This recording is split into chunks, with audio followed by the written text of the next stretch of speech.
لی خمسۃ اطفی بہا حر الوباء الحاتمہ المصطفیٰ والمرتضیٰ وبناہما والفاطمہ ان اللہ وملائکتہ یصلون علی النبی یا ایہا الذین آمنوا صلوا علیہ وسلموا تسلیما اللہم صلی علی سیدنا مولانا محمد معدن الجود والکرم وآلہ واصحابہ وبارک وسلم صلاة و سلام علیک یا رسول اللہ صلی اللہ تعالی علیہ وسلم سبحان ربک رب العزت عما یصفون وسلام علی المرسلین والحمدللہ رب العالمین۔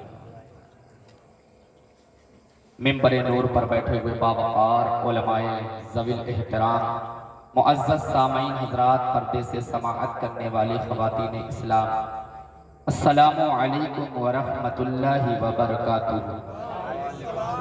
الحمدللہ الحمدللہ رب العالمین والعاقبۃ للمتقین والصلاة والسلام علی من کان نبیا وآدم بین الماء والطین وعلى آلہ واصحابہ اجمعین اما بعد فاعوذ باللہ من الشیطان الرجیم بسم اللہ الرحمن الرحیم یا ایہا الذین آمنوا اتقوا اللہ وکونوا مع الصادقین۔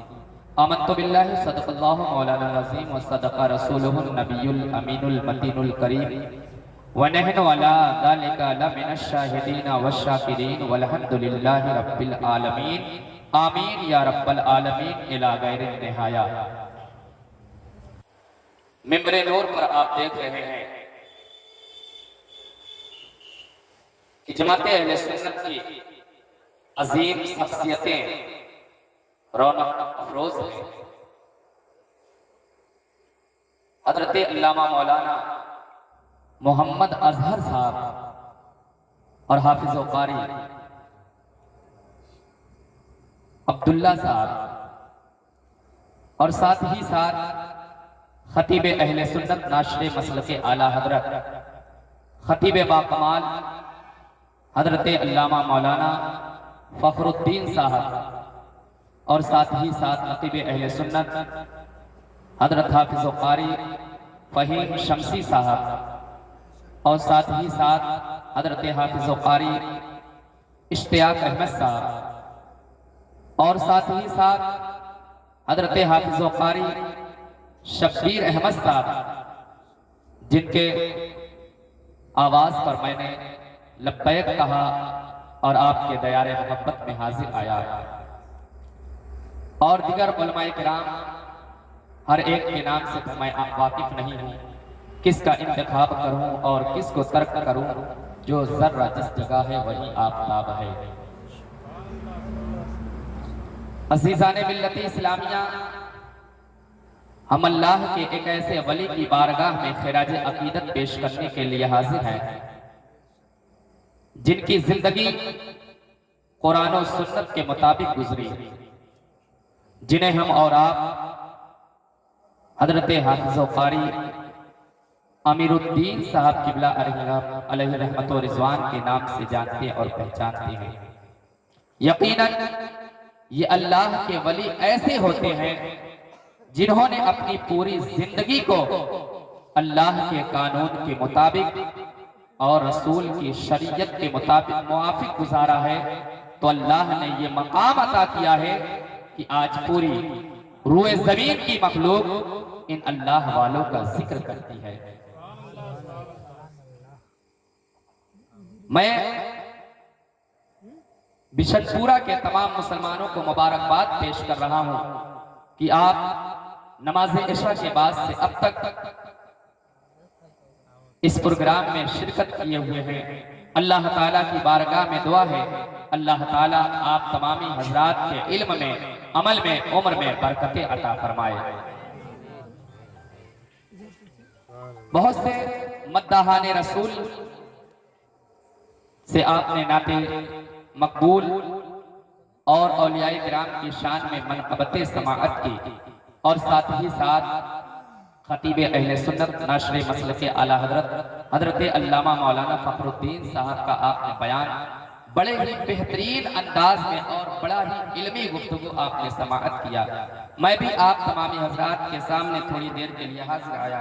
اللہ تعالیٰ کی بارگاہ میں دعا ہے کہ مجھے حق بولنے اور آپ تمامی حضرات کو حق سن کر اس پر عمل کی توفیق رفیق عطا فرمائے۔ قرآن میں اللہ تبارک و تعالیٰ فرماتا ہے، اس سے پہلے ہم درود پاک کا ورد کر لیں۔ اللہم صلی علی سیدنا شفیعنا و نبینا و کریمنا و مولانا محمد معدن الجود والکرم وآلہ و اصحابہ و بارک وسلم صلاۃ و سلام علیک یا رسول اللہ صلی اللہ علیہ وسلم۔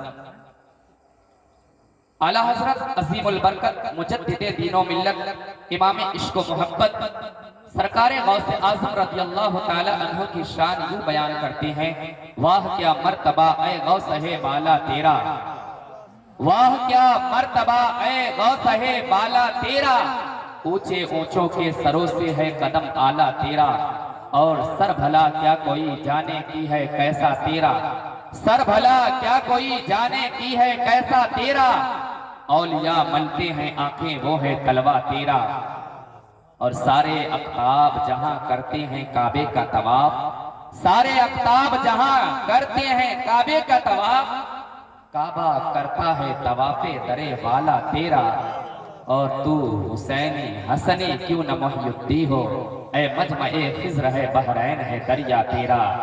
عزیزان ملتی اسلامیہ، یہ مہینہ ربیع الاخر شریف کا مہینہ ہے، اور اس مہینے کی نسبت سرکار غوث اعظم رضی اللہ تعالی عنہ سے ہے۔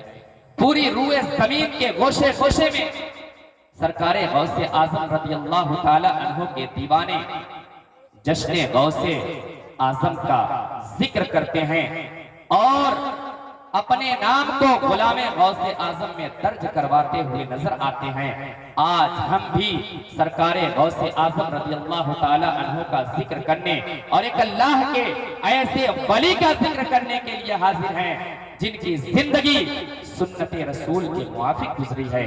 اللہ تعالیٰ کی بارگاہ میں دعا ہے ہم تمامی حضرات کو ان اولیاء کرام کے نقش قدم پر چلنے کی توفیق رفیق عطا فرمائے۔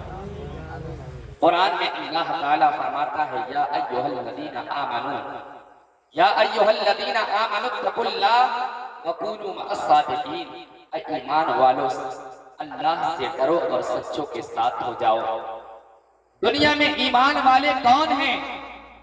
ایک اہل سنت والجماعت کا ماننے والا بھی کہہ رہا ہے کہ میں ایمان والا ہوں، ایک رافضی بھی کہہ رہا ہے کہ میں ایمان والا ہوں، ایک دیوبندی بھی کہہ رہا ہے میں ایمان والا ہوں، ایک قادیانی بھی کہہ رہا ہے کہ میں ایمان والا ہوں، ایک رافضی بھی کہہ رہا ہے میں ایمان والا ہوں۔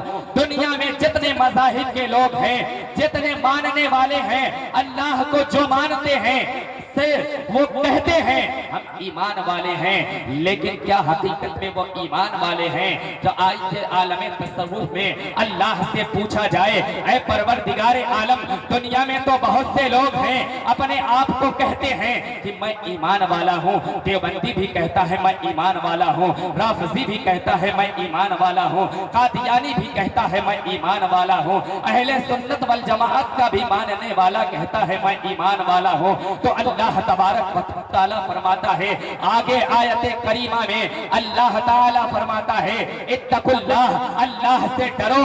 ایمان والا وہی شخص ہے جو اللہ سے ڈرتا ہے۔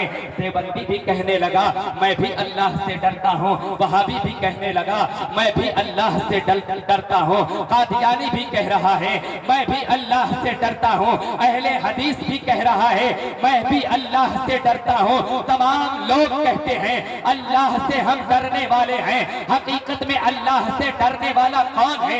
ایمان کا اب پتہ کیسے لگایا جا سکتا ہے؟ ایمان والا کون ہے؟ ڈرنے کا تو دعویٰ سب کرتے ہیں کہ ہم اللہ سے ڈر رہے ہیں، ہم اللہ کا ہمارے دلوں میں خوف ہے، تو ایمان والا کون ہے؟ اب پتہ کیسے لگایا جائے؟ تو اللہ تبارک و تعالیٰ نے اس کا بھی حل فرما دیا کہ جن کے ہاتھوں میں اولیاء کرام کا دامن ہے، جو سچوں کے دامن سے وابستہ ہیں، وہی ایمان والے ہیں۔ جو غوث اعظم کو ماننے والے ہیں، جو خواجہ غریب نواز کو ماننے والے ہیں، جو وارث پاک کو مانتے ہیں، جو صابر پاک کلیر کو مانتے ہیں، جو حضرت خواجہ نصیر الدین چراغ دہلوی کی اتباع کرتے ہیں، جو ان کے دامن کو مضبوطی کے ساتھ تھامتے ہیں، جو حضرت سید حضرت حافظ و قاری امیر الدین علیہ رحمت و رضوان کو مانتے ہیں وہی ایمان والے ہیں، اس لیے کہ اللہ نے فرمایا اے ایمان والو اللہ سے ڈرو اور سچوں کے ساتھ ہو جاؤ۔ تو سچے لوگ کون ہیں؟ قرآن میں اللہ تعالیٰ فرماتا ہے انعم اللہ من النبیین والصدیقین والشہداء والصالحین، کہ ایمان والے وہی ہیں جن کے ہاتھوں میں صدیقوں کا دامن ہے، جن کے ہاتھوں میں نبیوں کا دامن ہے، جن کے ہاتھوں میں شہداء کا دامن ہے، جن کے ہاتھوں میں صالحین کا دامن ہے۔ اگر ہم اللہ والوں سے محبت کریں گے تو یقین جانو ہم ایمان والے ہیں۔ عزیزان ملت اسلامیہ، آج دنیا میں بہت سے فرقے کے لوگ ہیں جو اپنے آپ کو ایمان والا کہتے ہیں، لیکن حقیقت میں ایمان والا وہی ہے جو اللہ سے ڈرتا ہے اور اولیاء کرام کی اتباع کرتا ہے، انہیں مانتا ہے، ان کے دامن کو اپنے ہاتھ میں مضبوطی کے ساتھ پکڑتا ہے۔ آئیے میں آپ کو بتاتا ہوا چلو ایمان والا کون ہے، سچا کون ہے۔ تو سرکار غوث اعظم کی زندگی کا جب ہم مطالعہ کریں گے تو بغداد کی سرزمین ہے، سرکار غوث اعظم رضی اللہ تعالی عنہ جیلان کی سرزمین سے جب اپنی والدہ سے وعدہ کر اپنی والدہ سے اجازت لیا تھا کہ اے میری والدہ مشفقہ مجھے بغداد جانے کی اجازت دے دیجئے، میں علم حدیث اور علم رسول حاصل کرنا چاہتا ہوں، میں علم دین حاصل کرنا چاہتا ہوں۔ تو آپ کی والدہ نے پوچھا تھا اے میرے بیٹے تم بغداد کیوں جانا چاہتے ہو، آخر تم یہیں رہ کر علم دین حاصل کر سکتے ہو، کیا وجہ ہے؟ تو سرکار غوث اعظم نے فرمایا کہ اے میری والدہ میں ایک روز جنگل کی طرف نکل رہا تھا، میدان عرفات یعنی عرفہ کا دن تھا، میں ایام حج تھا، حج کا موسم تھا یعنی حج کا مہینہ تھا، میں جنگل کی طرف جا رہا تھا، میرے پیچھے ایک گائے آتی ہے اور وہ عربی زبان میں فصیح عربی میں بولتی ہے اے عبد القادر تجھے اس کام کے لیے پیدا نہیں کیا گیا ہے۔ میں فوراً اپنے گھر کی چھت پر جب چڑھتا ہوں تو کیا دیکھ رہا ہوں، میری نگاہوں کے سامنے میدان عرفات ہے، لوگ وہاں رکوع کیے ہوئے ہیں، سجدہ کیے ہوئے ہیں، اللہ کی عبادت و ریاضت کر رہے ہیں۔ میں اپنی والدہ سے سارا واقعہ غوث اعظم نے اپنی والدہ سے بتایا ہے، والدہ نے اجازت دے دیا ہے، 40 اشرفیہ کوٹ میں سل دیا ہے، صدری کے بغل میں رکھ کر سل دیا ہے اور کہا بیٹا کوئی بھی مصیبت آ جائے تم جھوٹ نہ بولنا، سچائی کو اختیار کرنا۔ اب میں آپ سے پوچھنا چاہتا ہوں سچا کون ہوا؟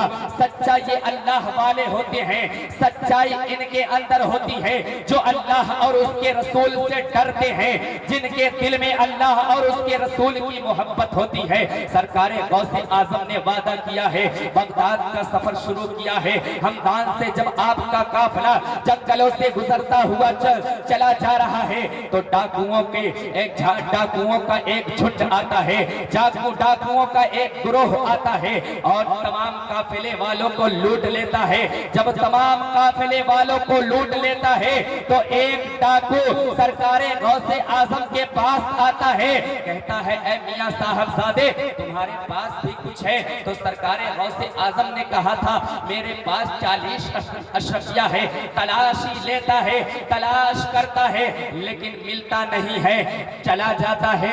ڈاکوؤں کے سردار نے پوچھا تھا کیا کوئی بچہ رہ تو نہیں گیا ہے، کوئی شخص باقی تو نہیں رہ گیا ہے جن کے پاس مال و دولت ہو؟ تو ڈاکوؤں کے سردار سے وہ شخص کہتا ہے ایک بچہ ہے، بڑا نہ چھوٹا ہے، 18 سال کی عمر ہے، وہ کہہ رہا ہے میرے پاس 40 دینار یعنی 40 اشرفیہ ہے، میں نے پوری تلاشی لے لی لیکن کہیں نہیں ملا۔ ڈاکوؤں کا سردار دوسرے شخص کو بھیجتا ہے، وہ بھی آتا ہے، تلاشی لے کر چلا جاتا ہے۔ جب ڈاکوؤں کا سردار آتا ہے اور تلاشی لینا شروع کر دیتا ہے، کہتا ہے میاں صاحب زادے تمہارے پاس بھی کچھ ہے؟ تو کہا تھا سرکار غوث اعظم نے میرے صدری میں 40 دینار ہے، تلاش کرتا ہے نہیں پاتا ہے اور کہتا ہے اے میاں میاں صاحبزادے تم مجھ سے جھوٹ بول رہے ہو، تم مجھ سے مذاق کر رہے ہو۔ تو سرکار غوث اعظم نے کہا تھا میں جھوٹ نہیں بول رہا ہوں، میں تم سے مذاق نہیں کر رہا ہوں۔ فوراً سرکار غوث اعظم نے اپنی صدری کی سلن کو ادھیڑا ہے، 40 دینار برآمد ہو جاتا ہے۔ ڈاکوؤں کے سردار نے پوچھا تھا کہ اے عبدالقائے بچے عبدالقادر، ہم نے تمہاری تلاشی لی لیکن ہمیں یہ اشرفیہ نہیں ملی، لیکن تم نے جب اسے نکالا ہے تو کیسے مل گیا؟ تو اللہ کے ولی عبدالقادر نے کہا تھا کہ جسے عبدالقادر چھپائے اسے دنیا کی کوئی طاقت چھوٹ نہیں سکتی، اس لیے کہ اسے عبدالقادر نے چھپایا تھا، جسے عبدالقادر نکال دے اسے دنیا کی کوئی طاقت چھپا ہی نہیں۔ یہ سرکار غوث اعظم کی کرامت اور آپ کا فیضان ہے۔ فوراً ڈاکوؤں کے سردار نے کہا کہ آپ چاہتے تو اپنا دینار اپنی رقم چھپا لیتے، لیکن آپ ہم سے جھوٹ بول کے رقم بچا لیتے۔ تو سرکار غوث اعظم نے کہا تھا کہ میری ماں نے چلتے وقت مجھ سے وعدہ لیا تھا کہ بیٹا تم کبھی جھوٹ نہ بولتا۔ عزیزان ملت اسلامیہ، میں آپ کو ایک ذہن دینا چاہتا ہوں، آج دنیا میں جھوٹ کا بڑا سہارا لیتے ہیں، آج انسان جھوٹ کا بڑا سہارا لیتے ہیں، جھوٹ بول کر اپنی عزت کمانے کی کوشش کرتے ہیں، جھوٹ بول کے بلندی حاصل کرنے کی کوشش کرتے ہیں، اپنے نام و نمود کے لیے جھوٹ بولتے ہیں۔ عزیزان ملت اسلامیہ، سچائی میں بڑی طاقت ہوتی ہے، جو انسان سچائی کو اختیار کرتا ہے، جو انسان سچائی پر رہتا ہے، اللہ تبارک و تعالی اس کی زبان میں وہ طاقت عطا فرما دیتا ہے کہ اگر وہ بندہ کسی چیز کے لیے دعا کرتا ہے، اللہ تبارک و تعالی اس کی دعا کو قبولیت عطا فرماتا ہے اور اس کام کو پورا فرما دیتا ہے۔ تو سرکار غوث اعظم نے سچائی کو اختیار کیا اور ارشاد فرمایا، میری ماں نے چلتے وقت یہ مجھ سے وعدہ لیا تھا بیٹا کوئی مصیبت آ جائے لیکن تم جھوٹ نہ بولنا۔ ڈاکوؤں کے سردار نے کہا تھا اے عبدالقادر، آپ کی ماں نے صرف آپ سے وعدہ لیا تو آپ نے اپنی والدہ کا وعدہ نہیں توڑے، آپ نے نہیں توڑا، اور آج ہم پوری زندگی اللہ سے کیے ہوئے وعدے کو توڑ رہے ہیں اور ہم اللہ کے وعدے کو توڑ کر اس کی نظر میں ہم گنہگار بن رہے ہیں۔ تو سرکار غوث اعظم کے قدموں پر ڈاکوؤں کا سردار گر جاتا ہے اور توبہ کر کے ایمان لاتا ہے۔ گناہوں سے جب توبہ کرتا ہے تو اللہ کے نبی کے غلام حضرت سیدنا عبدالقادر نے اسے مقام ولایت عطا کر دیا۔ نعرہ تکبیر، ہاتھوں کو اٹھائیں بلند آواز کریں، نعرہ تکبیر، نعرہ رسالت، نعرہ رسالت۔ جشن غوث الورا کانفرنس، جشن غوث الورا کانفرنس، نعرہ تکبیر، نعرہ رسالت۔ عزیزان ملت اسلامیہ، جب ڈاکو کے سردار نے ڈاکوؤں کے سردار نے جب توبہ کیا تو تمام ڈاکو آ کر اب حضور سیدنا شیخ عبدالقادر رضی اللہ تعالی عنہ کے قدموں پر گر جاتے ہیں اور توبہ کر کے ایمان لاتے ہیں اور حلقہ ارادت میں داخل ہو جاتے ہیں۔ یہ ہے سچ کا فیضان کہ جب انسان سچائی کو اختیار کرتا ہے تو اللہ تبارک و تعالی اس کی زبانوں میں وہ تاثیر عطا فرما دیتا ہے کہ جس چیز کے لیے وہ دعا کرتا ہے اللہ تعالیٰ اس کی دعا کو شرف قبولیت عطا فرماتا ہے۔ قرآن میں اللہ نے فرمایا اے ایمان والو اللہ سے ڈرو اور سچوں کے ساتھ ہو جاؤ۔ آج دنیا میں نہ جانے کتنے لوگ ایسے ہیں جو ایمان پر ڈاکہ ڈالنے کی کوشش کرتے رہتے ہیں، سیدھے سادھے بھولے بھالے سنی صحیح العقیدہ مسلمانوں کو بہکانے کی کوشش کرتے ہیں، نگر نگر ڈگر ڈگر ادھر ادھر پھرتے رہتے ہیں اور ہمارے ایمان پر ڈاکہ ڈالنے کی کوشش کرتے ہیں۔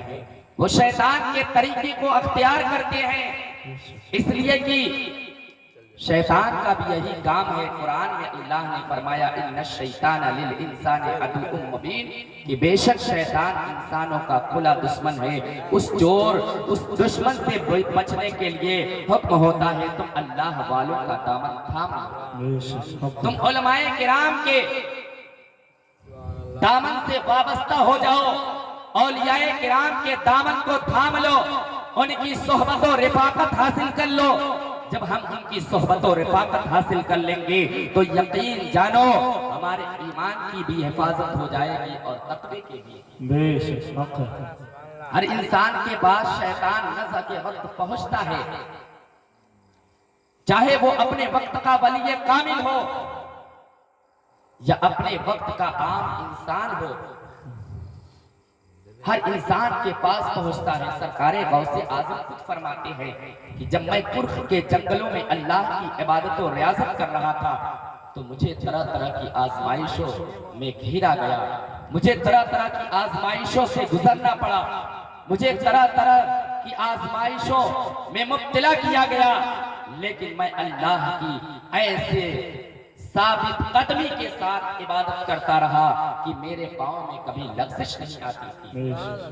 سرکار غوث اعظم کا حال یہ تھا، ان کی عبادت کا حال یہ تھا کہ جب آپ اللہ کی عبادت کرتے تھے تو شیطان انسانی شکل میں، کبھی سانپ کی شکل میں، کبھی اور بادل کی شکل میں آپ کے پاس پہنچتا تھا اور آپ کو ورگلانے کی کوشش کرتا تھا، آپ کو بہکانے کی کوشش کرتا تھا، لیکن سرکار غوث اعظم رضی اللہ تعالی عنہ کبھی بہکتے نہیں تھے، اس لیے کہ یہ اللہ کے ولی تھے، ولیوں کے سردار تھے، اس لیے کہ قرآن میں اللہ تعالیٰ فرماتا ہے الا ان اولیاء اللہ لا خوف علیہم ولا هم يحزنون، کہ جو اللہ کے ولی ہوتے ہیں نہ ان کے دل میں کسی چیز کا خوف ہوتا ہے اور نہ انہیں کوئی چیز ڈرا سکتی ہے، بلکہ وہ بے خوف ہوا کرتے ہیں۔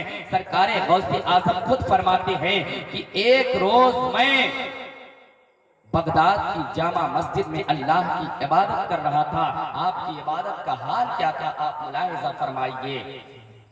سرکار غوث اعظم فرماتے ہیں، آپ کے صاحبزادے حضرت سیدنا عبد الرزاق کا بیان ہے کہ میرے والد گرامی فرماتے ہیں میں جامع مسجد کی میں بغداد کی جامع مسجد میں اللہ کی عبادت کر رہا تھا، کسی چیز کے ریگنے کی آہٹ محسوس ہوتی ہے لیکن میں اس کی طرف توجہ نہیں دیتا ہوں، بلکہ خشوع اور خضوع کے ساتھ اللہ کی عبادت کر رہا ہوں۔ جب میں سجدے میں جانے والا تھا تو کیا دیکھ رہا ہوں، میرے آگے ایک سانپ بہت بڑا اپنے منہ کو، اپنے جبڑے کو پھاڑے ہوئے بیٹھا ہوا ہے، میں نے اسے ہاتھ کے اشارے سے ہٹا کر کنارے کر دیا۔ جب میں سجدے میں گیا تو وہ میرے اوپر چڑھ گیا اور میرے جسم سے لپٹ جاتا ہے، لیکن مجھے ذرا سی بھی میرے پاؤں میں لغزش نہیں آتی ہے، مجھے خوف نہیں آتا ہے، میرے اندر میرا دل خوف کی وجہ سے لرزتا نہیں ہے، بلکہ میں ثابت قدم رہا اور اللہ کی عبادت کرتا رہا۔ سرکار غوث اعظم فرماتے ہیں جب میں سلام پھیرتا ہوں وہ غائب ہو جاتا ہے، نظر نہیں آتا ہے۔ ایک روز میں جامع مسجد میں پہنچتا ہوں تو ایک کونے میں کیا دیکھ رہا ہوں، ایک بہت بڑی آنکھ والا شخص ہے، مجھے گھور رہا ہے، یعنی میری طرف ٹکٹکی باتیں دیکھ رہا ہے۔ میں نے سمجھ لیا کہ یہ کوئی انسان نہیں ہے بلکہ یہ جن ہے، اس لیے کہ سرکار غوث اعظم کون تھے؟ یہ ولیوں کے سردار تھے۔ وہ خود قصیدہ غوثیہ میں فرماتے ہیں نظر تو الی بلاد اللہ جمعہ کخردلۃ علی حکم اتصالی، میں اللہ کے شہروں کو ایسے دیکھتا ہوں جیسے ہاتھ کی ہتھیلی پر رائی کے دانے کو دیکھا جاتا ہے۔ سرکار غوث اعظم نے جان لیا تھا یہ کوئی انسان نہیں بلکہ جنات ہے۔ آپ پوچھتے ہیں میری طرف کیوں تاک رہے ہو؟ اس نے کہا میں نے ایسے زمانے کے بہت بڑے بڑے اولیاء کرام کو بہکا دیا لیکن میں نے آپ کے پاؤں میں کبھی لغزش کو نہیں پایا، اس لیے کہ اللہ نے وہ طاقت و قوت آپ کو عطا کر کے دنیا میں بھیجا ہے کہ آپ اللہ کی عبادت کرتے رہے۔ میں بہت سے مرحلوں پر آپ کے سامنے گیا، بہت سی منزلوں پر آپ کے پاس پہنچا بہکانے کے لیے، ورگلانے کے لیے، لیکن آپ کے پاؤں میں کبھی لغزش نہیں پایا۔ فوراً وہ آپ کے قدموں میں گر جاتا ہے، توبہ کر کے ایمان لاتا ہے اور حلقہ ارادت میں داخل۔ بے شک انسان تو انسان، جنات بھی سرکار غوث اعظم کے مرید تھے۔ آپ کے چاہنے والے تھے، یہ سرکار غوث اعظم کی عبادت کا حال تھا۔ اللہ تعالیٰ فرماتا ہے اے ایمان والو اللہ سے ڈرو اور سچوں کے ساتھ ہو جاؤ۔ میں عرض کر رہا تھا کہ ہر انسان کے پاس شیطان پہنچتا ہے اس کو ورگلانے کے لیے، اس کو بہکانے کے لیے، چاہے وہ اپنے وقت کا بہت بڑا عالم دین ہی کیوں نہ ہو، اپنے وقت کا ولی کامل ہی کیوں نہ ہو۔ آج یہ میں آپ کو بتاتا ہوا چلوں، حضرت امام فخر الدین رازی ہیں۔ آپ لوگوں نے اکثر اس واقعے کو علماء کرام کی زبانیں سنا ہوگا۔ حضرت امام فخر الدین رازی یہ کون ہیں؟ اپنے وقت کے بہت بڑے امام ہیں جنہوں نے بہت سی کتابوں کو لکھا ہے، جن کی ایک کتاب تفسیر کی ہے، تفسیر کبیر جسے کہا جاتا ہے۔ یہ کوئی ایک دو کتابوں کے مصنف نہیں بلکہ درجنوں کتابوں کے مصنف ہیں۔ جب آپ کے نزع کا وقت قریب آتا ہے، شیطان آپ کے پاس پہنچتا ہے، آپ کو بہکانے کی کوشش کرتا ہے، آپ کو ورگلانے کی کوشش کرتا ہے اور کہتا ہے اے رازی تو نے عمر بھر مناظرے کیے، کیا تو نے خدا کو پہچانا؟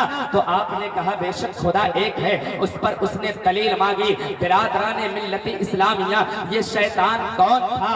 یہ شیطان ابلیس تھا۔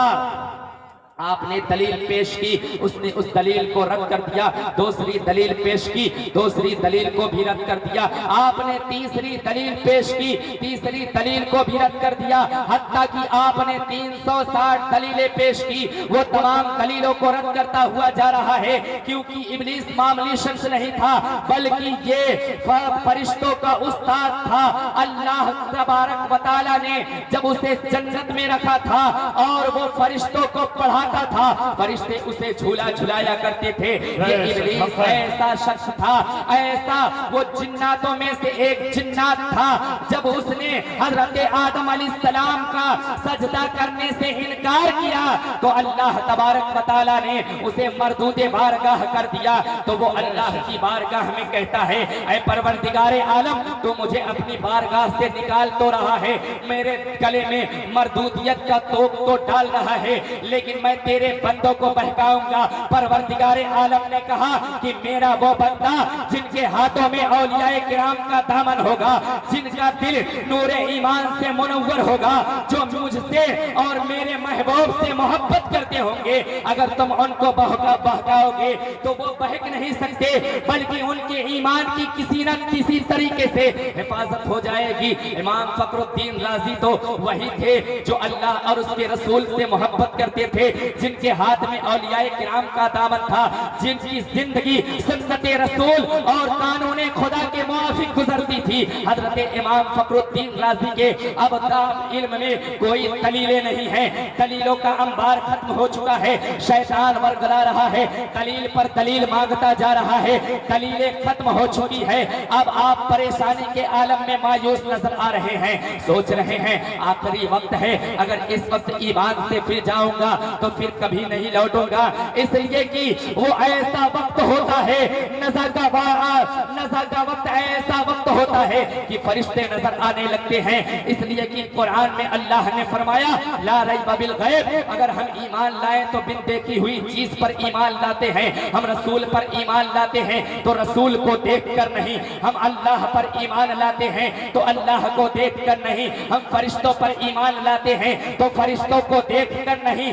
تمام یعنی فرشتے حضرت امام فخر الدین رازی کے سامنے نظر آ رہے تھے۔